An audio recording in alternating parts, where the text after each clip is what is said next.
Welcome in, everybody. Another edition of the podcast. My middle son, Zach Goodman, coming along here in a moment. Want to tell you who we're sponsored by, as always, Huntington Bank.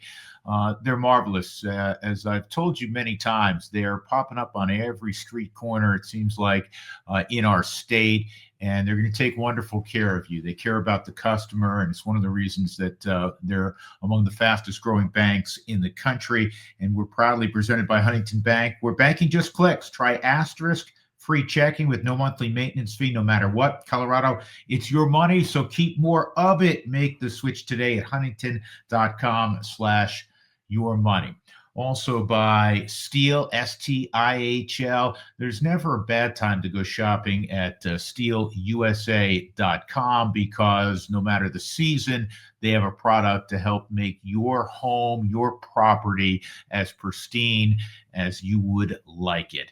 And they have a number of battery-powered products, and I think that's the way to go. It's simple, they're powerful, and you don't have to worry about cords. You don't have to worry about gasoline, that sort of thing. Battery powered is the way to go, and Stihl is the best in the business. They're a worldwide company, and they produce products not only folks like you and I use, but the professionals use as well. That's Stihl, STIHL. StihlDealers.com is where you'll find the nearest dealer. StihlUSA.com, as I stated earlier, is where you can go shopping. Again, Stihl, STIHL. So big thanks to Huntington Bank and Stihl.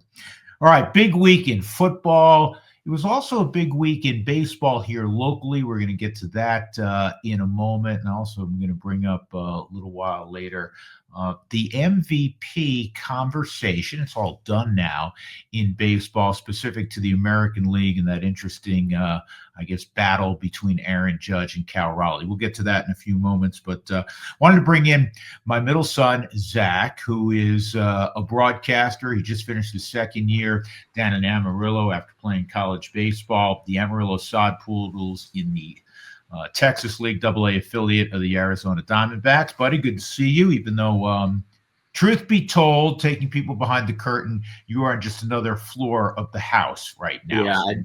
Yeah, I'm pretty close to you right now. Yeah, pretty close. I wanted to show you because we have a little trip coming up in a couple of days. We're going to see your older brother in Manhattan and your younger brother, Gabe, coming obviously as well. So we're all going. All the boys will be together, Jacob, Zach, and Gabe, and we're going to hang out in the city for a few days and also go up to Westchester County, about an hour north of the city where I grew up. And the last time you guys were there, you don't remember, Zach, because you were probably 3 years old. So that's why I want to take you all back there. And the reason I'm bringing this up is I'm sporting, you see that? Fox Lane Foxes. Fox Lane Foxes, right? We used to do this, like hook 'em horns. That's Fox Lane Foxes. Yes, the only guys who did that. Yeah.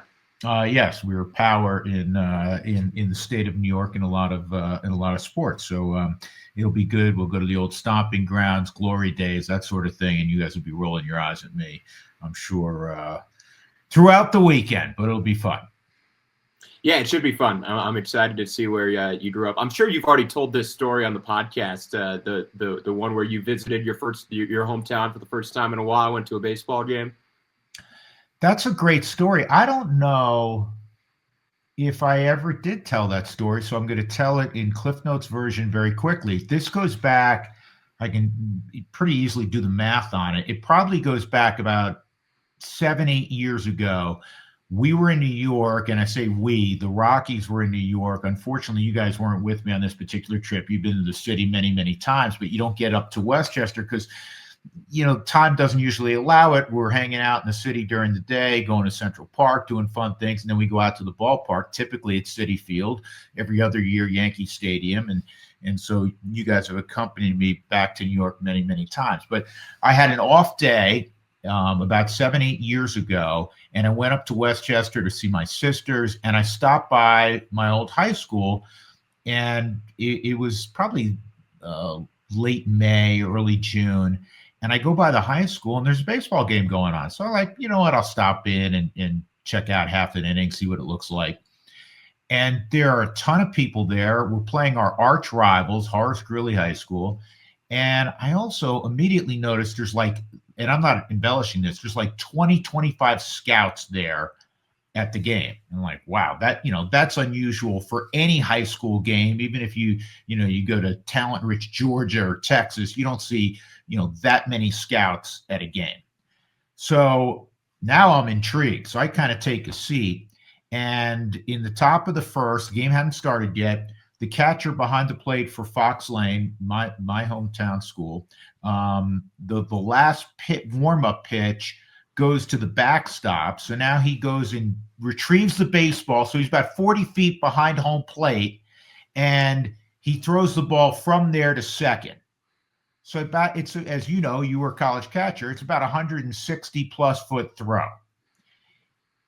The ball never got more than about 3 feet off the ground, and it maintained that level to second. I was like, holy shit, this guy's got a cannon.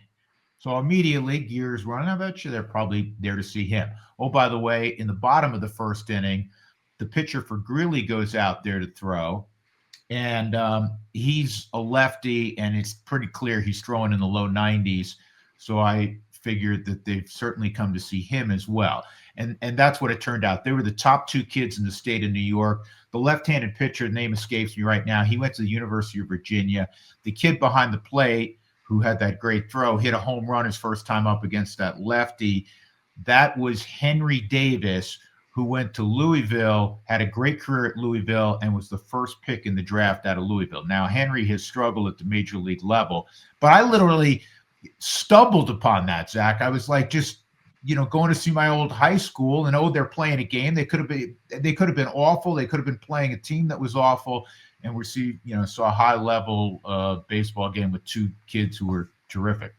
Yeah, well, he had big shoes to fill, and the legacy of being a catcher at Fox Lane High School, the rich one that goes back to the 80s. He's probably a little bit taller than his last guy. Yeah, I was like, feeling my oats, had a nice little run there at Fox Lane, and I'm like, oh boy, this guy's really good. He's a little better. Yeah, he's not going to Ithaca.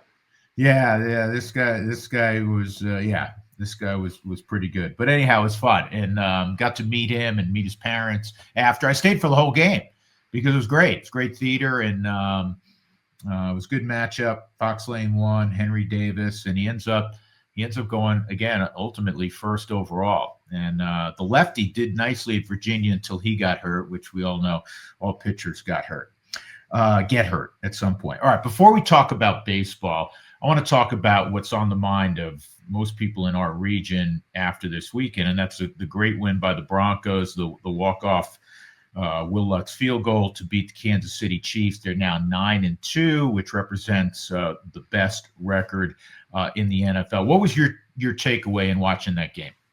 It's been the same takeaway from the entire season, right? How impressive this defense, especially their front, is. Even the secondary without Pat Surtain has been excellent as well. And just holding a really good Chiefs offense, a team that, even though they're 5-5 and out of the playoff picture right now in terms of Vegas odds, is still the odds-on favorite to win the AFC Championship. That's a really good Chiefs team that they really held at bay. And I really thought that the main thing that was eye-opening, and I say the main thing, there was plenty of things, but you go down and there's 4 minutes left in the game, and it's a tie football game, 19-19, and you have Patrick Mahomes coming out with 4 minutes left in the game to put together a drive. It's like, I've seen this movie countless times throughout the last decade, or a little bit less than that Mahomes has been in the league. Well, they went backwards. They went 11 yards backwards because of this defensive front from the Broncos. Then they turn it over. Well, not turn it over. They hit the punt and go down and get that game-winning field goal. But I thought that was the most impressive thing, and it does bring you back to the last time the Broncos were 9-2, back in 2015, when they were really led by a strong defense. And, of course, one of the greatest defenses of all time back then. And at the same time, Manning and Osweiler, they had some flashes, but it certainly wasn't the offense that they had in 2013. I think this offense is probably better than that offense. So there's a lot of key components about this Broncos team that they're in a position now at 9-2, right now holding the rights to home field advantage throughout the playoffs. It's a dangerous team, especially when they're here at Mile High. And I think and you make a wonderful point. 2015, the swan song for Peyton Manning was less about Peyton Manning and more, as you suggest, about the defense. I mean, Peyton had one of the great quarterbacking careers of all time, but his skills at that point in time were diminished. The other note about this season, the NFL, at least right now, as we approach Thanksgiving, is devoid of a team that we would say is great. Usually, not always, but usually this time of year, you point to one, maybe two teams as saying they're truly a cut above. They're the team to beat. Now, someone's going to win a Super Bowl this year. There's a team that's going to get hot late, but the Broncos are certainly in that conversation, aren't they? They absolutely are. And I know that up until this week, they had a lot of people giving them criticism for the way that they did win. They played a lot of ugly games. They've had a lot of ugly wins. But at the end of the day, you are what your record says you are, and they're 9-2. And their two losses came down to 2 field goals with the Chargers, and then obviously we saw what happened with that fluky game with the Colts where they won, and then the penalty comes back, and they didn't win. Those are the only 2 losses on the year, and we've seen how good those 2 teams are now as well. So those are two the Broncos have a really nice identity that they have right now. I think when you look at the entire NFL, you look at the Rams. I think the Rams probably have the best resume and probably have the most confidence of any team right now. But you're right. Outside of that, there's no other team where you go, man, this fan base should be extremely confident against whoever they play, because I don't think that's the reality in the league this year. You look at the Patriots, but even they've played a really soft schedule. I'm not trying to take away from them because they've been outstanding. Drake May is one of the front runners for the MVP, but you're right. I don't think there's any team that is a cut above, certainly not in the AFC. And if the route to the Super Bowl goes through Mile High, I think that the Broncos are certainly in the conversation. Yeah, and as crazy as it may seem, that win may have eliminated Kansas City. We can talk all we want about the greatness of Patrick Mahomes, the greatness of Travis Kelce, all of the stars that they still have. They're 5-5.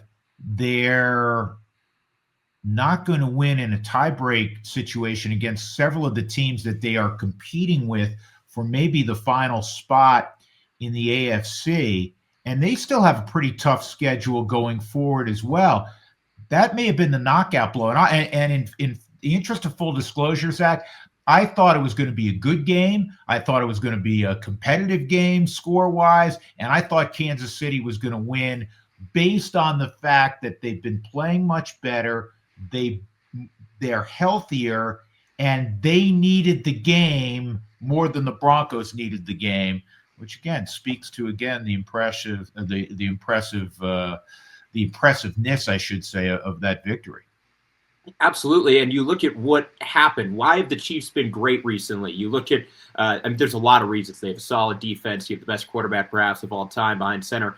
But they just got Rashee Rice back, and he has been absolutely dominant since his return from the suspension. Well, this week against the Broncos, and again, as we mentioned earlier, no Pat Surtain, he put up 35 yards. He didn't make a huge impact on the game. They were able to minimize what he did. Plus, Mahomes was constantly under pressure. I think he was only sacked 3 times, but he was hustled on a lot of those plays. So I thought, as you said, this is a game that the Chiefs needed. It's a game that over the course of the last decade, the Chiefs win against the Broncos. Yet at the end of the game, when it was close and it could go either way, it went the Broncos' way, especially after that Travis Kelce touchdown. You start thinking, okay, this is what the Chiefs' identity has been for so long. The Broncos are having a great year, but have they surpassed them in the division yet?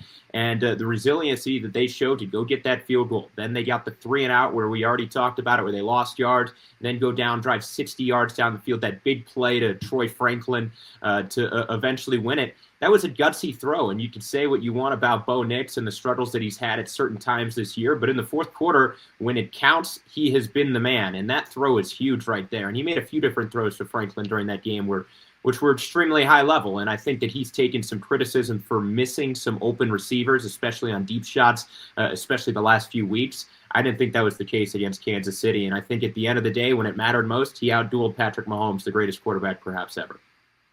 Uh, you can't argue with the things that you uttered there. And I will say this about Bo Nix. At times, you can be critical of Bo Nix because he's had some games or some periods within games where he does not look good. The accuracy is off. The decision making is off. I think the greatest thing one can say about an athlete is that they're a winner. And Bo Nix unequivocally is a winner. And he has a short memory, right? We love to say that about sports, and we say it because it is also a great attribute to have. And whatever he did in the first quarter, or the second quarter, or the third quarter seems typically to be erased in the fourth quarter. And Bo Nix is just in his second year, so one would think he's still ramping up. Bo Nix is a winner. I don't know if there'll ever be a period of time where we say, man, he's a top 3 or 4 quarterback in the NFL. That's okay, because there are plenty of quarterbacks that ended up with a Lombardi trophy in their hands that weren't necessarily the best or one of the 3 or 4 best in the league. I think he is a winner, and I think that when you throw that type of phrase around on a player, that's what should give them, make them stand super tall when somebody suggests that. None of that's coming from me, but that's what he is. He's a winner, and he's going to have games where you're like, man, he just looks off. But at the end of the day, he finds a way, and he has great respect clearly inside that locker room. I was about to say, especially inside that locker room, they clearly have a lot of faith in him. And that's what also happens when you go and get an older quarterback from the draft. This is a guy who's mature, and he's been playing at a high level of football for a while. And, of course, the jump from college to the NFL is massive. But he took it in stride last year, made some improvements. And really, when he's at his best, he can really go through a defense because he's a dual threat guy. He's accurate at times, especially in the big moments. And like you mentioned, he's a winner. And he certainly is a guy that theoretically, if the Broncos are in the AFC Championship and they're down 2 with 2 minutes to go and they're starting on their own 20-yard line, I don't think Bo Nix has a slight bit of nerves in him at all as he takes the field right there to try to go do a legacy drive. I think he's the exact guy you want late in games, and he's certainly a guy that the Broncos should be happy to have, and it should be a lot of fun going down the stretch. I know they have a tough schedule, especially the last 4 weeks, but as we saw, it's tough to win here in Denver. So if they can hold on to that top spot, I think Bo Nix is, as you mentioned, maybe not a top 3 quarterback in the league, but man, if he can be a top 10 quarterback consistently, especially over the next few years before you got to pay him, this is a team that's going to be dangerous year in and year out. Yeah, coupled with an extraordinary defense. And, coordinators, when you have a really good unit, get a lot of praise. Vance Joseph has certainly gotten that praise. I hope Vance Joseph gets another opportunity to be a head coach. He seems to push all the right buttons. They've overcome injuries. You pointed out, it's been a couple weeks now since the reigning Defensive Player of the Year has played, and Pat Surtain. I wanted to mention a couple things here. First of all, Riley Moss takes a lot of heat. Riley Moss had 3 DPIs on Sunday, and I know he's among the league leaders in that category. Riley Moss also helped shut down Rashee Rice to, what did you say, 36, 38 yards receiving, something like that? 35, 36, somewhere around there. Right. Riley Moss, a really good player. And it frustrates me, which means it has to frustrate all of you also, that every time, and in some games it's ridiculous, every time that there's a pass thrown down the football field, it's like you hold your breath because they're going to throw a flag. And I've said this many, many times here that it's got to be egregious. There's always going to be hand fighting. It's going to go both ways. And to throw a flag on what is ticky-tack contact and give a team, a 40-yard gain, and we saw that in the Chiefs game on that deep ball where he was called for pass interference. I don't think the fans want that. Let the players play. I always say this, Zach. When you watch the Super Bowl, typically there are very few flags. Does that mean guys aren't grabbing a little bit? There's not some holding in the offensive line? There's not contact down the football field? Of course there is. But is it egregious? During the regular season, sometimes it's like a flag frenzy. And I think when you get to the Super Bowl, nobody wants to see that. So they're a little bit more discerning as to when they throw a flag. And I think it's a better product. I agree. I think that's one of the most frustrating things as a football fan is whenever you watch a deep ball be incomplete, but there's some ticky-tacky stuff, and next thing you know, the ball's 40 yards down the field. You completely change the field position. It's over the top. It's one thing in college where they go, okay, it's a 15-yard penalty, which isn't that much better, but at least it's not 40 yards down the field. But like you mentioned, when it comes to the Super Bowl, and once you get there, it's a lot less ticky-tacky, and they should probably call games like that more commonly, unless there is, like you mentioned, an egregious foul where they have to really step in. But nobody's turning on the game to watch the referees, and you want to watch big plays and exciting plays happen, not a yellow flag come in. The one that really gets me are the underthrown balls, when it's a poor throw from the quarterback and the cornerback's running stride by stride with the receiver, and next thing you know, the guy has to just stop because the ball is underthrown and they collide. Next thing you know, it's a flag. Well, now they're getting rewarded 30 yards because the quarterback made a poor throw. That's really frustrating, and I know that there was that flag against Riley this last week, but it obviously happens in the NFL every game. It's impossible. And it used to be, it came into vogue 10, 15 years ago, the stop fade, where balls were intentionally underthrown because it does give the advantage to the receiver. So at times that is out of design. But to your point, it is impossible in capital letters for a defensive back to do anything about that. The ball's thrown short. He's going to have to, the receiver's going to now work through the body of the corner typically to get back to the football. What can he do? It's impossible. So I agree with you. I want to mention Vance Joseph again in this regard. He's going to get opportunities and should to interview for another head coaching job. But this also cracks me up, and not in relation to Vance, because I do believe that he deserves to be a head coach in the league. He has a great demeanor about him. Guys gravitate to him.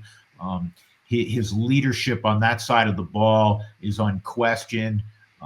They've overcome certain injuries, as we were discussing a few moments ago. But this came up this week in Denver, in our area. Cordell Stewart, the all-time great CU Buff, who had a really nice career with the Pittsburgh Steelers / his agent floated that he'd be interested potentially, I believe, in the head coaching job at Colorado State.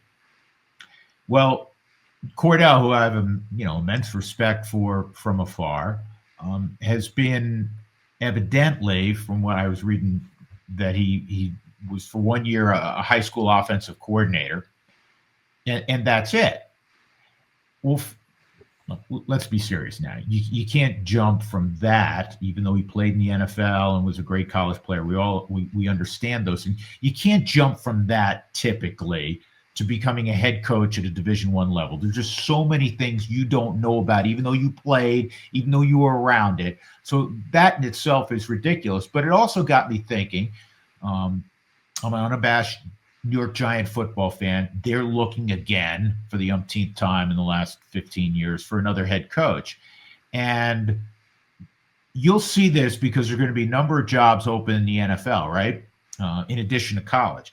And what do they talk about, Zach, in the NFL? They talk about all the hot coordinators, Vance Joseph. And again, he should be in the mix, and you should get a number of interviews and hopefully land one of the openings that will come about more in the offseason. But isn't it about leadership? Isn't it about not, that team's offense was really good this year, maybe the past couple of years. Let's get that offensive coordinator or that defensive coordinator. Being the head coach is about leading men, leading coaches. And I always point to the late Bill McCartney, one of the greatest college coaches of the last half century and the greatest Colorado coach of all time. He didn't even wear a headset a lot of times on the sideline. He was a leader of men. He let his coaches coach. Obviously, he had to make certain decisions on game day. So all of these entities that are looking for a new head coach and always point to the hot coordinator. And I'm not saying that a guy who's coordinating a defense or an offense and has had success can't be a good head coach, but it goes beyond that. Just simply looking at, oh, what team has a good defense? Let's hire that defensive coordinator. You know what I mean?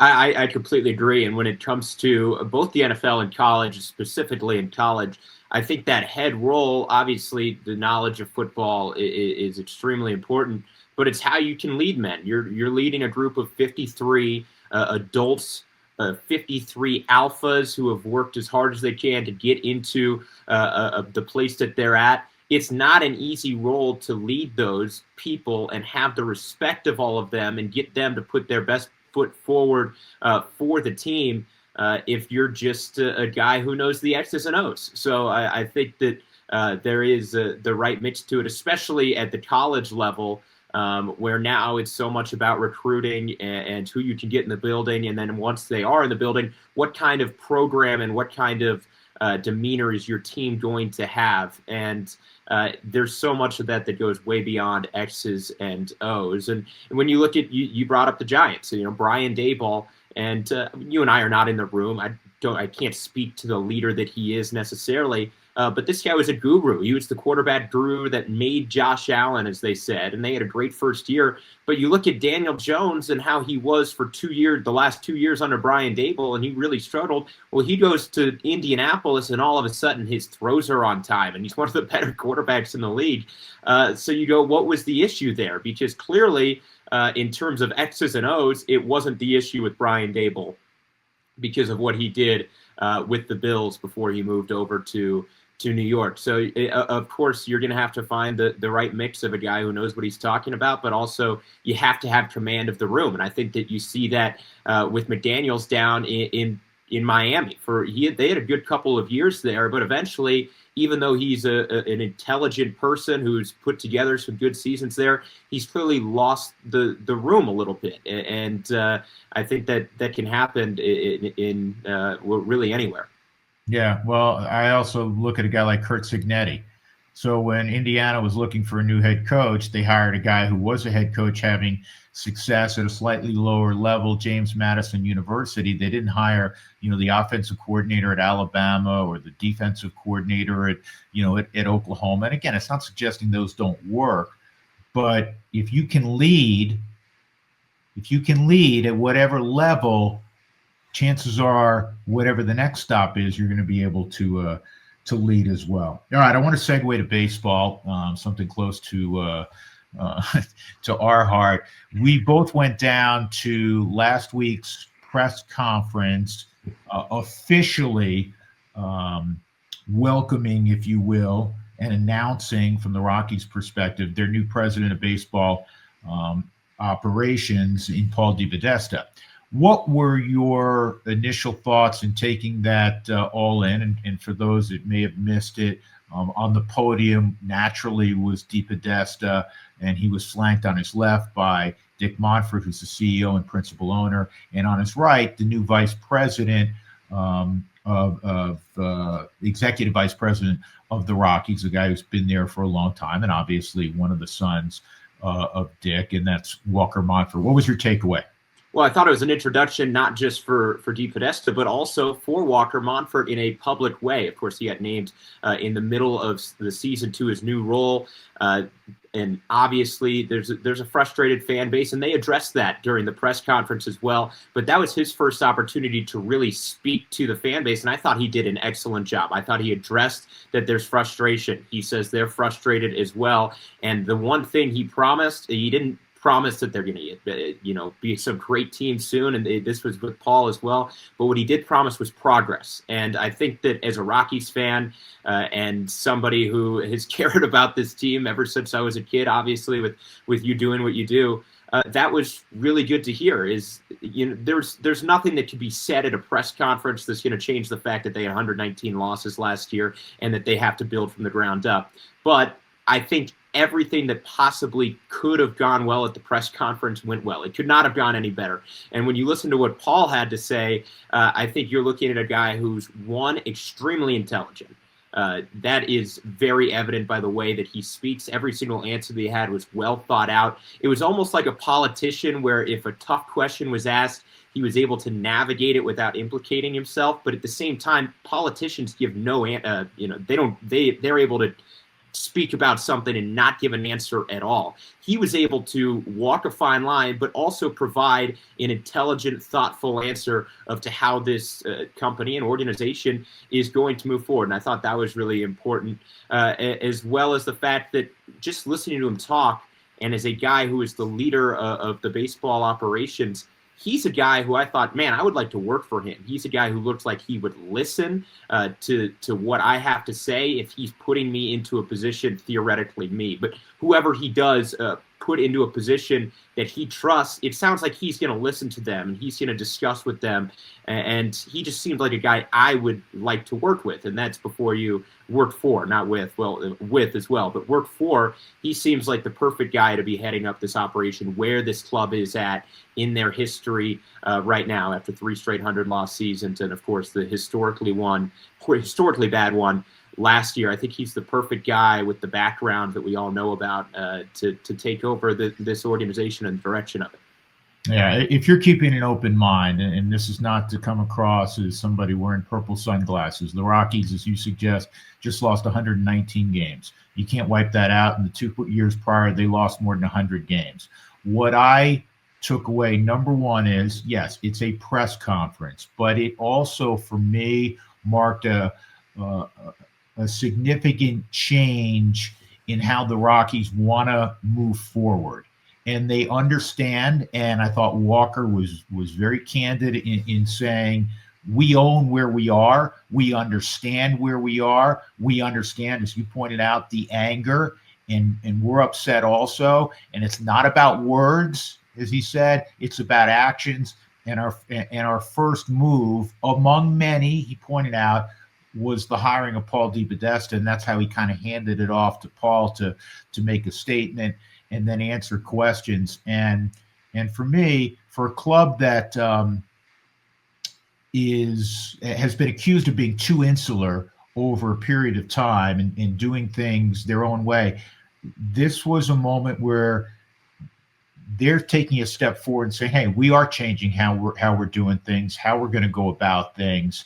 And I think you're also going to see, sometimes it was difficult for the general public to maybe know what was being thought of inside the walls of the Rockies. I think you're going to see a Paul DePodesta and ultimately whoever the general manager is be more open to answering questions from the media. And ultimately, when you're talking to the media, you're a conduit as a member of the media to the fan base. And if I'm a fan out there, forget what I do, forget where you grew up and what you're doing now as a broadcaster.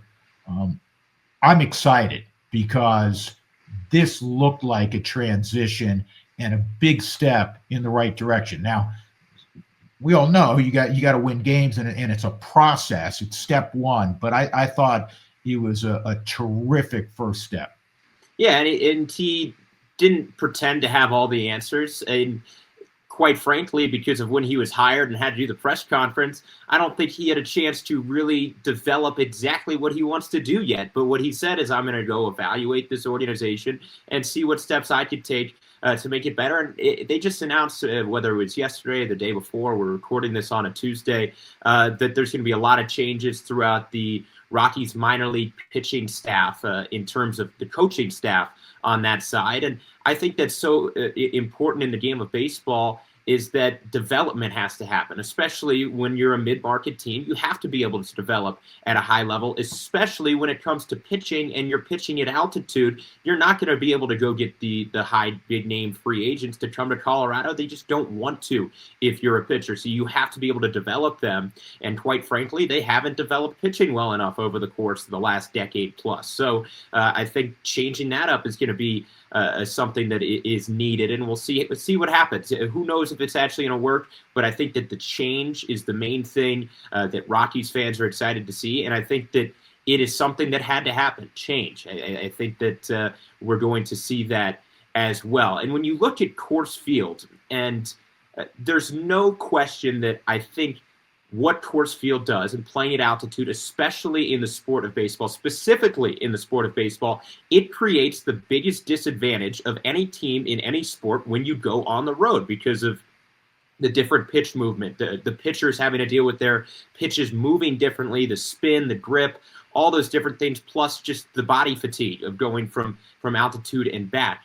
Well, on the flip side, they're never going to be able to get away from that. But they should have the greatest home field advantage, not just in baseball, but in all of sports, if you can figure out what works at altitude. And that's been the big question over the course of the last 30 years as the Rockies have been a franchise. How do you win at altitude? But if they can figure out whatever it is, whether it's release point, whether it's they've tried different things like, hey, we're only going to go sinker slider guys. Do they have the answer yet? No. But theoretically, if you can figure out what the answer is to winning at altitude, you should have the biggest advantage in the league at home. And if you can play to a somewhat okay record on the road and be really great at home, I think that's where the Rockies' playoff berths are going to come. And as we've seen with baseball, it's about getting in and getting into the playoffs. And now with the expanded playoffs, it's certainly more of a possibility. And I'm excited to see a couple years down the road what the Rockies' roster looks like, what their record, more importantly, looks like. And it's exciting because at the end of the day, at least things are going to be improved upon after 3 tough seasons, including obviously the last one that was historically rough. Yeah, nobody can look in, even the most cynical fan, and not say this is a significant change as to how the Rockies have done business in the past. And also, one of the areas that they've been most frequently criticized is that they've been behind in terms of analytics and usage of data from analytics. And not only did they go outside their organization, which they hadn't done in a long time, we know, to hire someone, they hired someone who is one of the gurus or fathers of analytics and analytical utilization in the game of baseball, famously going back to when he was a very, very young executive working under Billy Beane with the Oakland A's. So to me, it was a large first step in the right direction. There's going to be many more to come. And I thought overall it was exciting. And I also thought very quickly, and you made this point, people are going to get to know Walker Monfort and realize that, you know what, Walker Monfort is a really bright, really astute, young executive, and there's going to be a lot to learn for a young executive, but also he's not necessarily going to do things clearly as things were done in the past. So for those out there, again, cynics, of which they're everywhere, keep an open mind. I thought it was a great first step overall. I want to stay in baseball, Zach. The American League MVP, all the awards were given out, right? But the American League MVP award, I want to revisit for a moment. It was a battle, and we knew it for most of this season, certainly from the second half forward in the American League, between Cal Raleigh, who had a record-setting year offensively as a catcher, something close to your heart because you were a collegiate catcher, and Aaron Judge. And Judge has become, maybe the greatest offensive player of his generation. Judge won it. He actually won it going away. And I wanted to get your take on, if you had a vote, which lever you would have pulled. Would it have been Judge's, or would it have been Cal Raleigh, who had 60 home runs? I think this is the closest MVP discussion that we've had in quite some time. And when it comes down to it, you go, who had the better season? And it looks like Aaron Judge did. But the argument for Cal Raleigh is, well, he did that, but as a catcher, playing a premium position. And as somebody who obviously I caught for 6 years in college, I love catching. I think it's the most underappreciated, most important position on the defensive side of the ball, certainly. But the way that you're able to lead and the toll it takes on your body, what Cal Raleigh did was unprecedented. It had never really happened in baseball history. Well, it never had happened in baseball history. At the most home runs from a catcher ever, got to 60. Extremely impressive. But to me, the way I looked at it was I'd go at the start of the year, if we're starting the 2025 season over and you got the first pick in this new fantasy draft, not fantasy baseball, but as if the league was picking anew, and you decided, do I want Cal Raleigh this year or do I want Aaron Judge, knowing what their numbers would be? I think I would take Aaron Judge and the offensive output that he had because it was historically good. I know Cal Raleigh was as well, but it was substantially better. I know it's a stat that's kind of been tossed out around there, but if you subtract Aaron Judge's OPS, Cal Raleigh's OPS from Aaron Judge, you still you're getting about 200 points, right? So if you subtract that, you got Cal Raleigh. Well, if you subtract the same amount that's between Judge and Raleigh, between Raleigh and whoever's next, whatever, he's almost an average hitter. That's how much better Judge was than Raleigh in terms of OPS. And in my opinion, that's my favorite offensive stat, how much you getting on base and how much you slugging. And nobody does it better than Aaron Judge. And I think that he was so good offensively this season, nearly 80 points higher batting average. I know that's a bit lost, but everything that he did, I think, outweighs what Raleigh was able to do behind the dish. And not trying to take away from Cal, but I think my vote would go to Aaron Judge. Yeah, it's interesting, again, because you'd think you'd have a bias toward catching. I caught as well, and there's no position defensively on the baseball field that comes close. I mean, you can say, oh, shortstop, captain of the infield, et cetera. Very, very important to have a great defensive shortstop, but you got to have a catcher, and they're in every play. At the major league level, they're calling every pitch. It's not college or high school where typically a coach is calling it. They're getting beat up, which does affect, your offense. You'll never see a catcher who doesn't have bruises up and down their forearms, and their hands get beat up. They catch a pitch wrong. They get thumbed. All of those things. He was catching every day too. He was. Yeah, I mean, he caught, I think, more than just about anybody in baseball. One of the things that happens whenever we have one of these debates as to who was the best in a league, whether it be football, basketball, hockey, whatever the sport is, it's like we end up trying to diminish what somebody else did, and we really shouldn't do that. Cal Raleigh had one of the greatest seasons for a player, especially for a catcher, ever. And yet, you go way back to 1941 with Ted Williams and Joe DiMaggio and the 56-game hitting streak. And, oh, by the way, Williams, the last guy to hit over 400, hit 406. Somebody has to win and somebody has to, and I put this in air quotes, lose. Aaron Judge had the better offensive numbers. You threw some out there. Cal Raleigh had a 359 on base percentage. Judge was at 457. He outslugged him 688 to 589. If you go by WAR, wins above replacement, Baseball Reference, it was 2.3 games more for Judge. When you go to Fangraphs, which weighs defense a little bit, I don't want to say better, but they take defense, it seems, into their calculations a little more prominently, and it was closer, but it was still 10.1 Fangraph WAR for Judge, 9.1 Fangraph WAR for Raleigh. At the end of the day, they both had phenomenal seasons.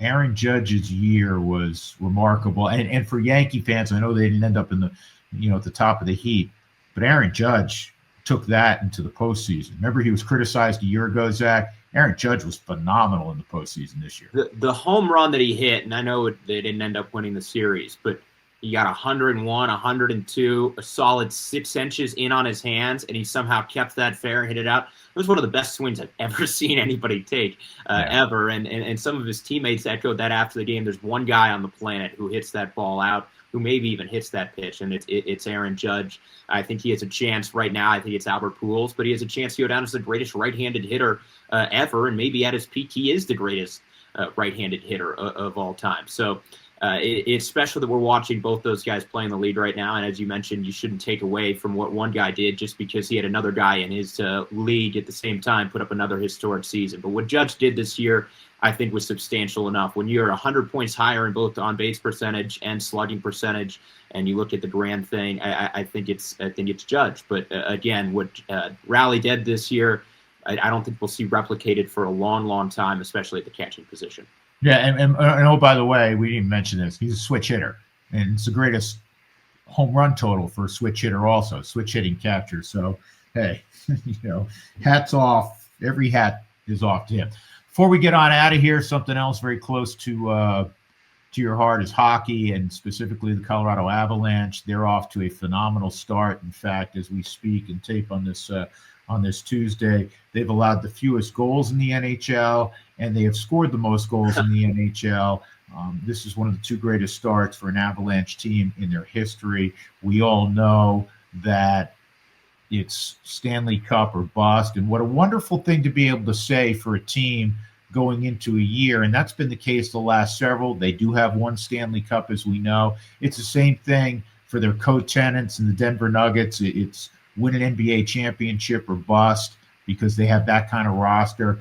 But specific to the Avalanche, is there, and does it matter, is there a goaltender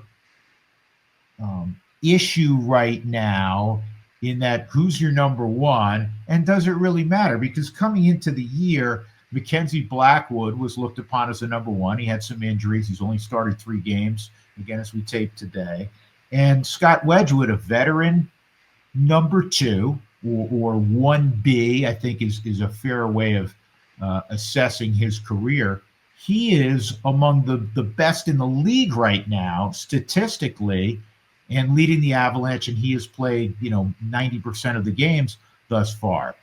Does it matter, or is there a goal? I don't want to say it's an issue because they're 2 really good goaltenders, but now if you're playing a game 7 tomorrow, who gets the start if you're Jared Bednar?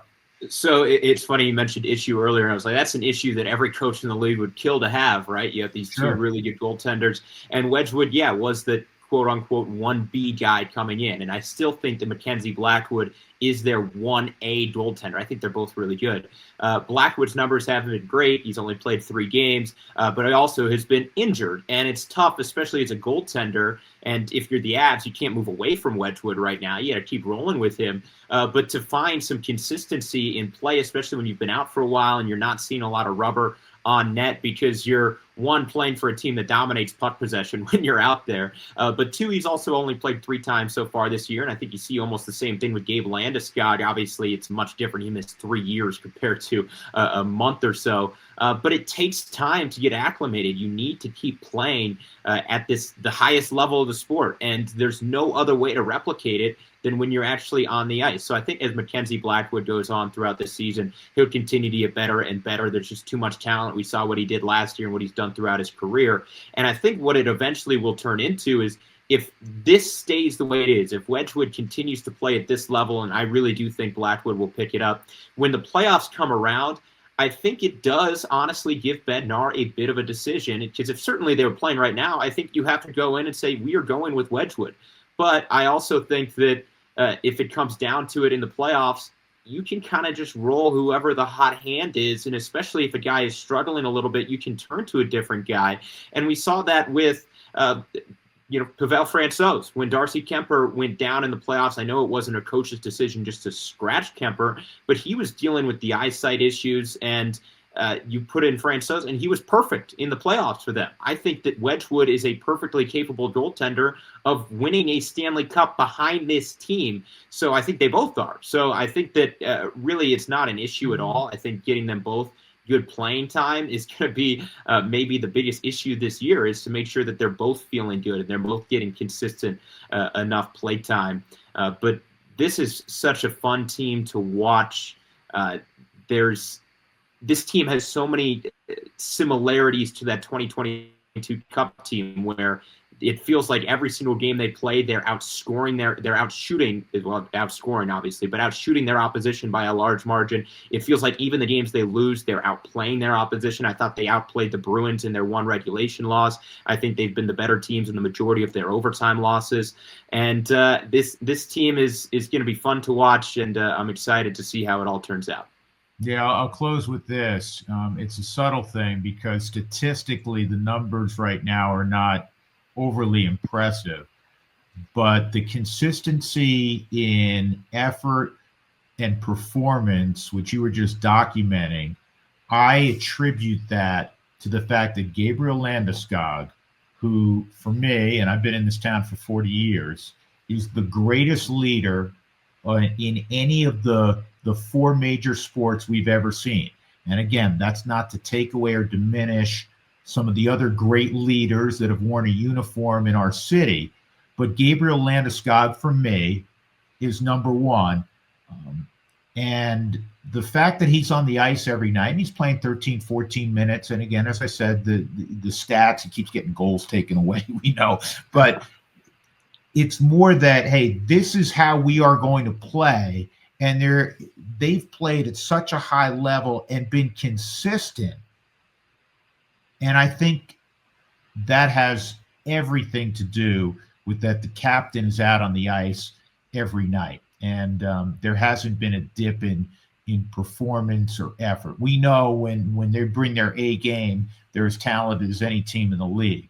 But how do you get up for back-to-backs? How do you get up for one of the lesser teams in the NHL? And we have not seen a dip. And they're not quite 25% into the season, but getting close to the quarter pole mark, and they've been outstanding. And they've played a tough schedule too. If you look at their schedule, it has not been easy. They've played the majority of the top teams in the NHL. They just beat the Ducks the other night. They had the back-to-back. Well, it wasn't back-to-back, but 2 out of 3 games. They played the Devils back-to-back, and they've been the other top team in the NHL. One of their overtime losses was the Stars earlier this year. We know that rivalry, but I thought they outplayed them by a large margin in that game as well. And when you look at this team, and we're talking about Gabe Landeskog, the fact that he's out there every single game, I thought going into the season they might protect him a little bit, especially on back-to-backs. Well, he's played the same minutes every single game, which is great to see. I think as the year goes on, he'll just continue to get better and better. But as you said, his voice in the locker room, his voice on the bench, there's no way that you can account for that in terms of stats. And I think that it's been huge for this team. I also think this team is hungry. And we've talked about this with Nathan MacKinnon before, how spoiled we are as a city that we have guys like Nathan MacKinnon, Cale Makar, and Nikola Jokic on the ice or at Ball Arena, right? And how special it is that we get to watch these guys day in and day out. But when it comes to MacKinnon, I'm not saying that he's Michael Jordan, but you have one of the best players in the league. And right now, objectively, and you could probably, most analysts in the NHL would agree with this right now, he's probably been the best player in the league the last couple of years, and he's certainly playing like it this year. But you have a guy who's the top player in the league who just doesn't take mediocrity as an answer inside of his own locker room. And he says, I'm not going to lose because somebody else is doing something not to the level I want it to be at. And whether that's the whole food rumors that they've had where he's making sure guys are in line with that, the reality of it is that this guy he refuses to lose, and he's not going to allow somebody else to be the reason that he didn't win a Stanley Cup.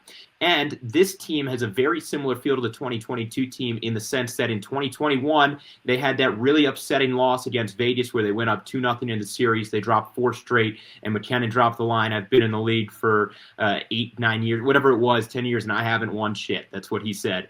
And I think that loss last year to Dallas, as heartbreaking as it was, I think especially with a vastly new group that didn't win the Cup in 2022. I know you have the guys at the top who are the same, but for the most part, it's a different group. And this is a group that is extremely hungry after that loss last year. It was a group that they thought they could win the Stanley Cup, and a lot of people thought they could as well, and they got beat by a really good Stars team in a series that, for the most part, it seemed like they outplayed them, and, of course, the way everything happened in the third period with Mikko Rantanen and that blown lead. But this is an exciting team. I couldn't be more excited for really all Denver sports right now. Yeah, it's good. it's fun to watch. I mean, you have three teams. The three that are playing right now are all among the best in their respective sports. Zach, enjoyed it, brother. We'll do it again soon. I love you, and go Nuggets, go Rockies, go Broncos, and go Avs. Fun right now. I love you too. I think that's the first time you've ever called me brother before, but well, you're not my brother, you're my son. So yeah, that's true. Yeah, we're figuring that out. Yeah, semantics. All right, that'll do it. We appreciate all of you. We'll do it again in approximately 7 days or so. I have to put that approximately in there. Take care, stay safe, stay well, everyone. Talk to you soon.